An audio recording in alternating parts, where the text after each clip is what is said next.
Good summer. Today's review is going to be a anniversary review, and I haven't done one of these in a while, but today's film, I feel, really deserves it. Today we're going to be going back into the filmography of one of my all-time favorite filmmakers, John Carpenter. Well, back to work.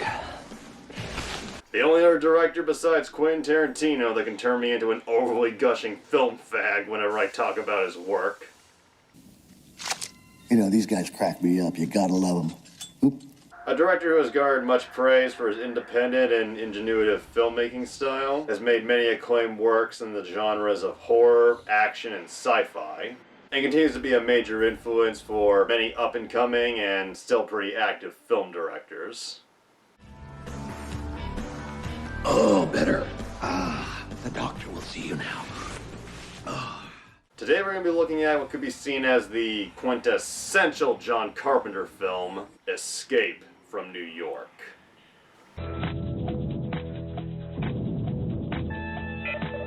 One man must go in where no man has ever gotten out. The greatest escape of them all is about to blow the future apart. After many successful horror films, John Carpenter made his return to the action genre with Escape from New York, a futuristic film where the city of New York has now been turned into a big-ass maximum security prison, and a new inmate with the most badass name ever conceived, Snake Plissken, played by Kurt Russell, arrives and is told that if he can get into the prison and rescue a pretty high-profile hostage, he will get his freedom. A simple but well put together enough plot, Escape from New York received a ton of critical praise upon release and has become one of the all-time favorite cult classics of the action genre. I first saw this movie about 10 years ago, and it's one of those films, much like John Carpenter's The Thing, that I can just rewatch over and over, and I never stop enjoying it, and there's always a little thing you pick up that you didn't notice the last time you watched it. The idea for Escape from New York was first conceived in 1976 in light of the Watergate scandal. Inspired by the scandal, John Carpenter wrote the original script saying the whole feeling of the nation was one of real cynicism about the president. He'd also been inspired by the movie Death Wish. While he didn't agree with the film's philosophy, he liked how it conveyed, as he said, the sense of New York as a kind of jungle and wanted to make a sci-fi film along those lines. Unfortunately, no studio wanted to make it. According to Carpenter, they thought the script was too violent, too scary, and too weird. That's everything that makes a John Carpenter film worth seeing. What a bunch of stiffs. I want you guys to think about this while I go have a drink. After the success of Halloween, movie studios started to change their tune. Avco Pictures signed John Carpenter and Halloween co-creator Deborah Hill to a two-picture deal. The first film they made was The Fog, another brilliant horror classic from these two legends. Stay away from the fog. The next film they were set to make was originally The Philadelphia Experiment, but Carpenter rejected that film in favor of finally bringing Escape from New York to the big screen. And to spruce up the screenplay, Carpenter brought in his longtime friend and collaborator, Nick Castle, best known for playing the original Michael Myers in Halloween, to work on the screenplay, and in fact, Nick Castle came up with a lot that was used in the film, including the character of Cabby, as well as the film's ending. And they said, yeah, they would love to do it. Let's do a rewrite to make it funnier, to make it hipper. And so we brought Nick Castle in. All the kind of humorous exchanges Nick and I worked on together, he brought that kind of spark to it.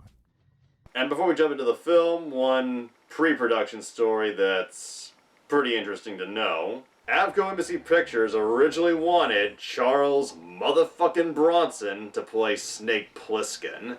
John Carpenter refused, saying Bronson was too old.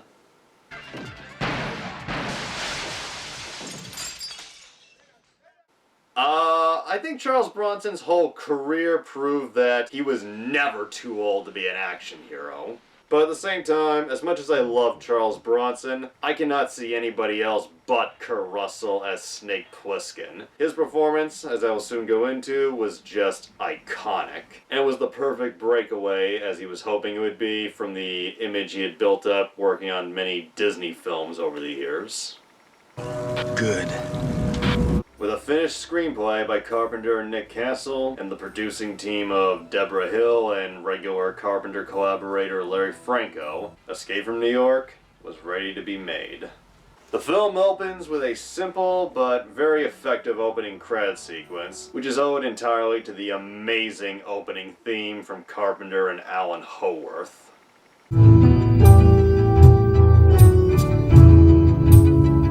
It's almost impossible to describe how great the theme to Escape from New York is. It gets you hyped for the action, but in a weird way is kinda soothing.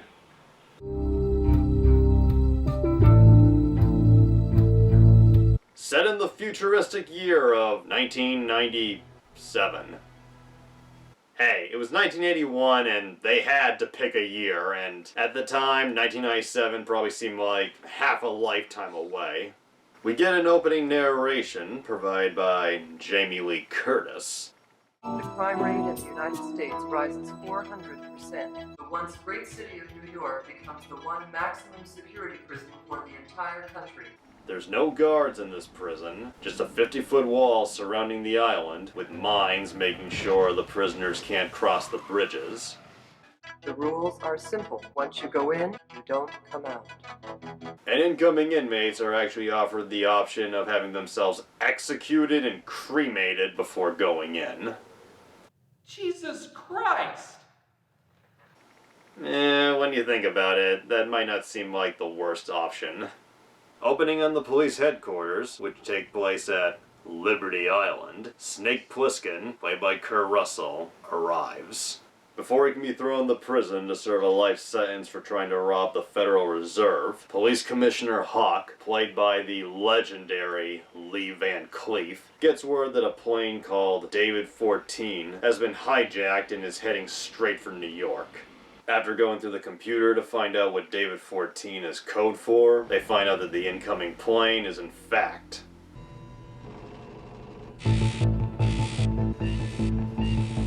After all these years, it doesn't matter how many times I've seen it, the reveal that David 14 is Air Force One, with the music that just kicks in, is just fucking chilling. We see the hijacker of Air Force One giving a radio broadcast saying, "We, the soldiers of the National Liberation Front of America, in the name of the workers and all the oppressed of this imperialist country, have struck a fatal blow to the racist police state." By the way, that hijacker is played by Nancy Stevens, Nurse Chambers from Halloween. Speaking of which, we're introduced to the President of the United States, played by Dr. fucking Loomis himself, Donald Pleasance. She's bolted the door. Can't you shoot off the lock? And before you raise an eyebrow, yes, he is British, and he's still speaking with his British accent, but the way the film is structured with this futuristic, dystopian setting, it's pretty easy to just go with, and Donald Pleasance himself, worried about people might wonder how a Brit became president, came up with a backstory, but Carpenter felt it would have dragged the film, so he told him it doesn't matter. Filmmaking is not about the tiny details, it's about the big picture. If you need to really think hard about why he became president, I have my own simple little theory. He was born in America, but he grew up in Britain. Case closed. Move along. Move along. How about lifting the door off at the hinges? No, sir. Oh, and fun fact, that blonde, pretty boy Secret Service agent, that's Stephen Ford, son of ex-President Gerald Ford. I did not know that. Get me to the pod. I don't know why, but there's just something about the way he says it that makes "Get me to the pod" my favorite line in the film. The president is quickly put in the escape pod with a tracking device. Air Force One flies into New York, and the president's escape pod ejects right before the plane crashes into one of the many New York skyscrapers.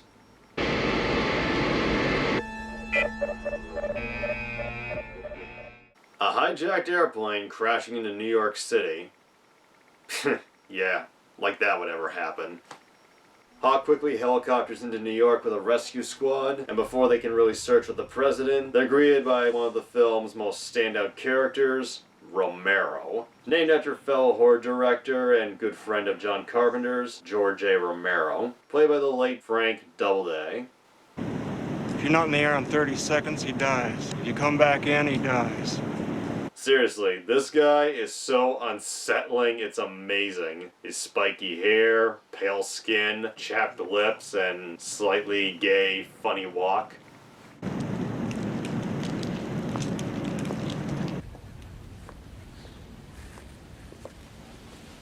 Howdy, man. Romero shows them the president's severed finger. Hawk, not willing to take risks, bails. With time of the essence, Hawk proposes a deal to Snake Plissken, who we find out is a once very favored, decorated war hero. Hawk tells Snake that if he goes into the prison, retrieves the president within 22 hours, he will get a full pardon for all of his crimes. I'm making you an offer. Bullshit. Straight, just like I said. I'll think about it. Give me an answer. Get a new president. The testosterone in this scene is off the fucking charts. I'm not a fool, Plissken. Call me Snake. Seriously, Kurt Russell is so rugged, jacked, and sexy, it's unbelievable. I mean, just look at those muscles.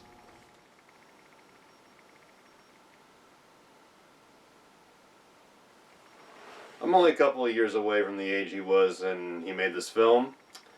I still got time to get that big.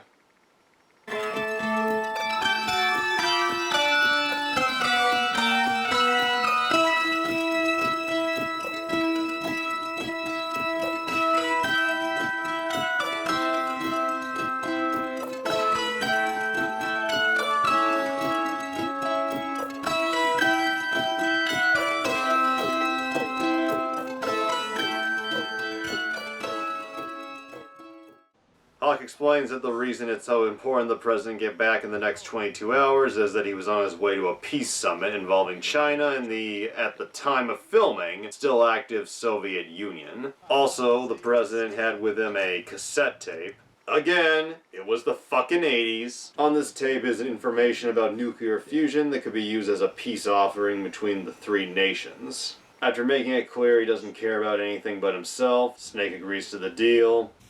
I guess I go in one way or the other. After loading him up with weapons, Hawk shows he's not an idiot, and Snake kind of is in this instant, where he blindly allows himself to be injected by a Dr. Cronenberg, also named after a fellow director, David Cronenberg, and he finds out that what he was injected with were mini explosives.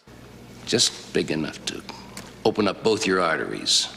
And he's told that if he doesn't get the president and the tape out within 22 hours, he's dead. Antidote. To what? The poison you just drank of. Very pissed off, Snake promises to kill Hawk when he gets back. Tell me, how long have you had these feelings of hostility? You know, you really shouldn't keep your emotions all bottled up inside. You're hopeless. Snake flies a stealth glider into New York, all the while reporting back to Hawk, along with his main man, Captain Rim, played by another Carpenter favorite, Tom Atkins, as well as the Secretary of New York, played by Charles Cyphers, aka the original Sheriff Brackett. We're putting the band back together. Snake flies the glider through New York, where we see computer graphic visuals of the city, and great behind the scenes fact, the computer graphics on Snake's screen are not actually computer generated. It was too expensive to get that kind of technology for the film, so what they did was, they built models of the city, and then put reflective glowing tape along the edges. That's so fucking creative, you just gotta salute to it. Absolutely brilliant. I mean, look, there's almost no production costs. After a slightly rocky landing, Snake lands the glider on top of the World Trade Center. Oh, this is uncomfortable. Well, to be fair, it is a dystopian future, and it is 1997, so who knows how things would have turned out in this movie's universe. Let's just move on, shall we? Snake begins his journey looking for the president, and man, the hard work that went into making the decaying New York City is outstanding. And what makes this more impressive is they did not shoot Escape from New York in the actual New York City because the production decided that would be too difficult and probably too expensive, so filming took place in East St. Louis, Illinois, due to being filled at the time with rundown buildings. The only on-location filming that actually took place around New York was on Liberty Island. We get many great, eerie, mood-setting moments of Snake wandering around New York, trademark Carpenter jump scares, and some of the most spine-tingling music you'll find in a non-horror film.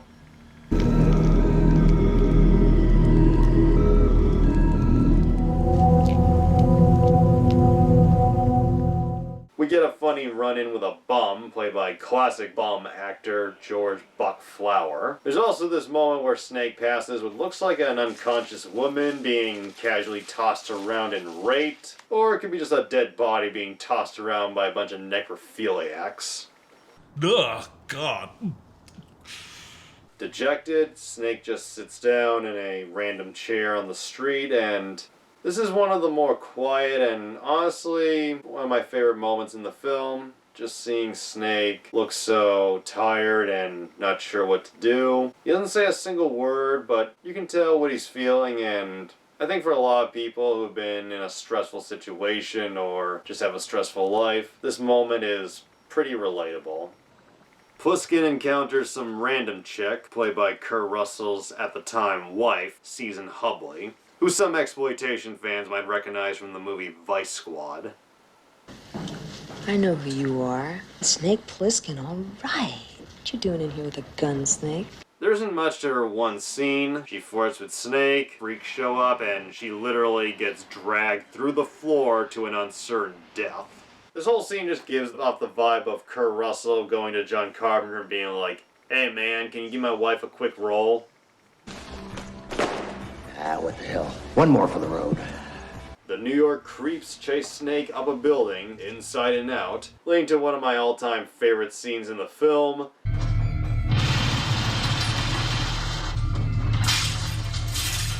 I know it's simple and a little cartoonish, but I don't care. That scene is still fucking awesome to this day. In his haste to escape, Snake loses contact with Hawk, but is picked up by an old-time criminal named Cabby, played by old-time screen legend Ernest Borgnine, who, appropriately enough, drives a cab. Oh, Snake Plissken in my cab? Wait till I tell Eddie. Cabby is a character that could be real hit or miss for some people. He's pretty much the comic relief character, most of which comes from him being an over-talkative Snake Plissken fanboy, but he's still a criminal who clearly knows how to survive the New York prison. Cabby tells Snake the president is being held by the Duke, the crime boss who rules the New York prison. To find the Duke, he takes Snake to Brain, the Duke's right-hand man, played by the late Harry Dean Stanton. Harold Hellman. Snake? Brain turns out to be an old partner of Snake's who left him in the dust years ago, named Harold. A name he's clearly not happy to be reminded of. Just one thing. Don't call me Harold. Snake also meets Brain's girlfriend, Maggie, played by Adrienne Barbeau, who at the time was married to John Carpenter. We've got the president, and the Duke's taking everybody out of here. And you can tell by her outfit, John Carpenter was very proud to say, "Yeah, that's my wife." But don't let her bust fool you. Maggie is not just eye candy, and as she shows later on, she is not to be messed with. After promising to get him out of the city, the group has their first encounter with the Duke, played by legendary soul brother Isaac Hayes. If you ever need a pick me up, just stick my balls in your mouth. Suck on my chocolate salty balls. On their way to find the president, the group encounters more New York creeps, including severed heads on spikes.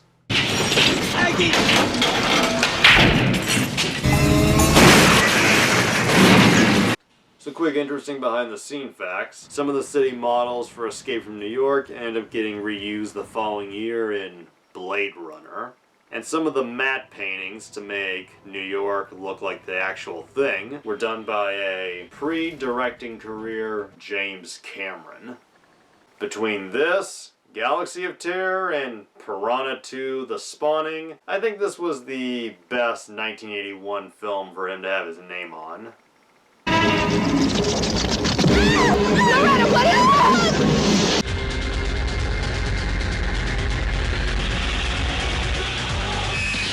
Snake finds the president, but unfortunately is injured and captured by the Duke, who, along with many other characters, comments, I heard you were dead. a very fun and impossible to deny tribute to the John Wayne classic Big Jake. I thought you were dead, Mr. McCandles. Not hardly. Just for shits, the Duke ties up the president and takes shots around his head and torso. The briefcase breaks open, revealing the tape. What did I teach you? You are the Duke of New York. You're A#1. I can't hear you. Donald Pleasance actually fought in World War II and at one point was a prisoner of war. He worked off of that experience while playing the imprisoned president, creating a very believable, scared man who it's hard not to feel a little sympathy for.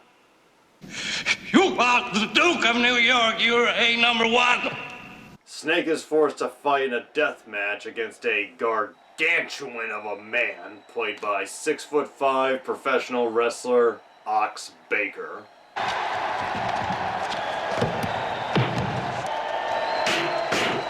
During the filming of this fight scene, Ox Baker got a little too into the fight and actually laid into Kurt Russell full force with his hits. He only calmed down after Kurt Russell told him to take it easy and actually tapped him in the groin with his bat to let him know he was serious. Snake ultimately wins, and the crowd's cheering for Ox turns to Snake. Meanwhile, showing which side they're truly on, Brain and Maggie rescue the president. In the process, Brain kills Romero, and Maggie, showing that she really is more than a big set of tits, takes out all three of the guards in one go. The president's gone! Brain took him! After attempts to escape off the World Trade Center fail, Cabby returns and drives the group down the Queensboro Bridge with the Duke in hot pursuit. Cabby reveals he has the tape about nuclear fusion. Here, give me that tape. Not just yet.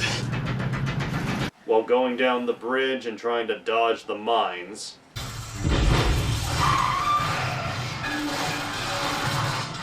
Cabby and Brain end up getting killed.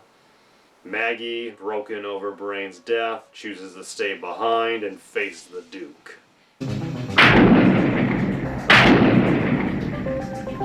The Duke runs down Maggie, killing her, but also wrecking his ride in the process.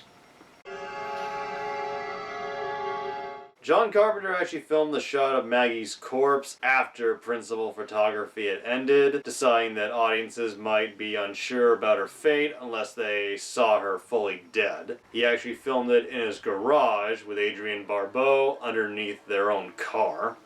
And allegedly, J.J. Abrams claims he got to see an early screening of Escape from New York at age 15 due to his film producer father, and he says it was actually his suggestion to John Carpenter that he put in a shot of Maggie's corpse. If that's true, then this could be one of the only times J.J. Abrams actually helped make an ending better. Oh, what a bummer, man. That was the worst fucking movie I've ever seen. Snake and the president make it to the outer wall. The president is pulled to safety, and before Snake can get fully pulled up, the Duke prepares to open fire.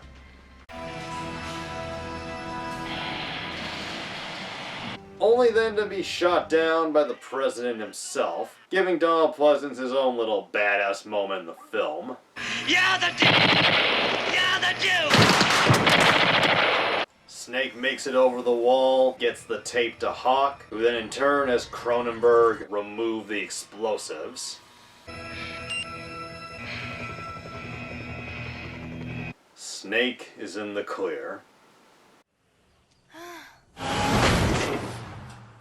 With no way of making it to the peace summit in person, the president gets groomed and made up to go live via television. Snake goes over, cigarette in mouth, to ask him how he feels about all the people who lost their lives to get him to safety. I want to thank them. This nation appreciates their sacrifice. The president, who it was easy to feel sympathy for, really shows his true colors here, showing complete disinterest and being only concerned with his appearance and giving a good reminder that this is not a good government.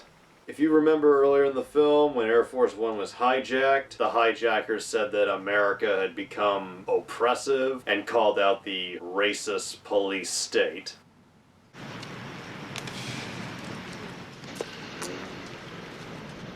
Before Snake walks off, Hawk asks if he's going to kill him, to which Snake says, "I'm too tired. Maybe later." Oh, rim shot! The president goes live and gives a speech to the summit, which gives Joe Biden a run for his money as worst public speaker. Although I shall not be present at this historic summit meeting, I present this. He pops in the tape, revealing to his horrified embarrassment that this tape is actually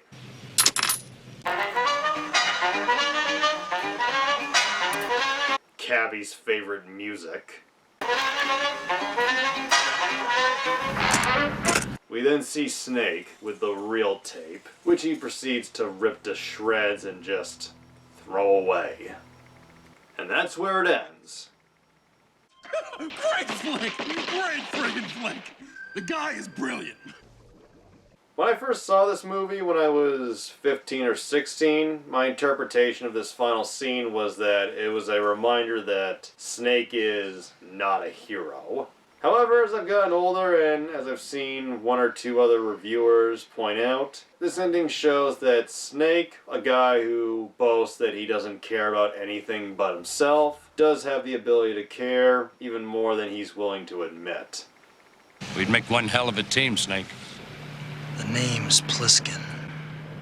So that was Escape from New York, and, well, it may be a little redundant at this point, I fucking love this movie.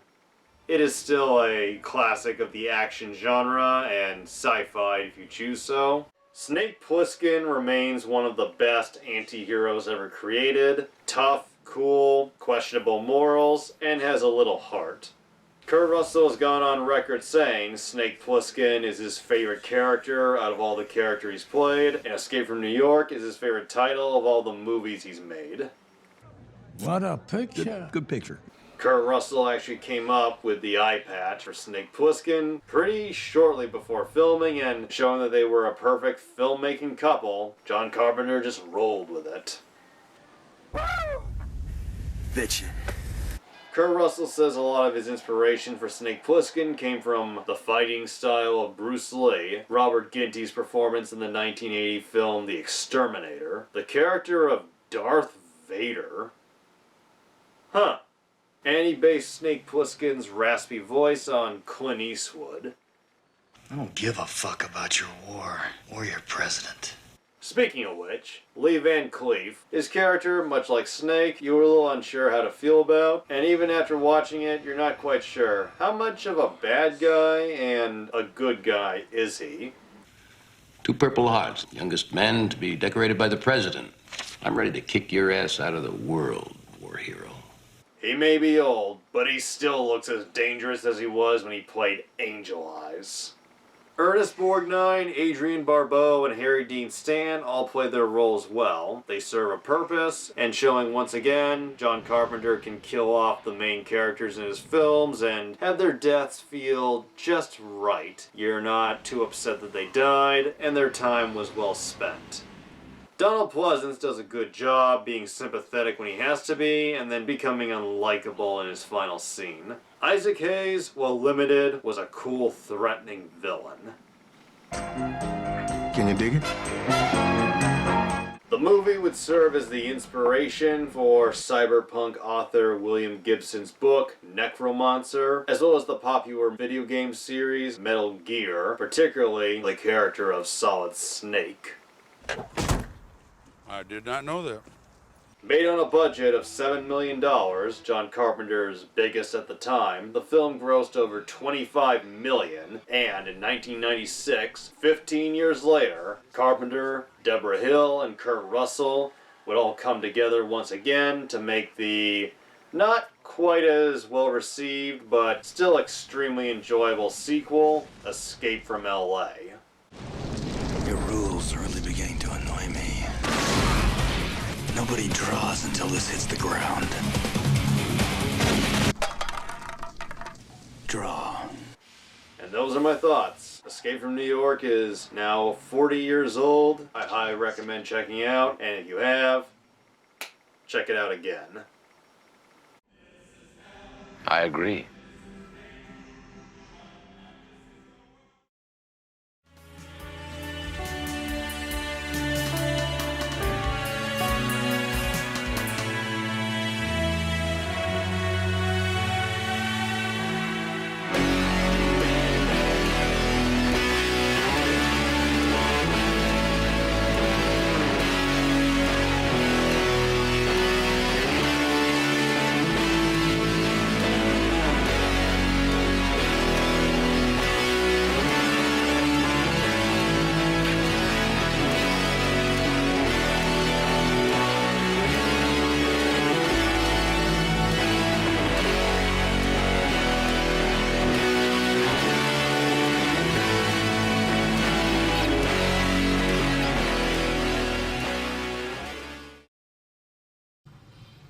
Good evening.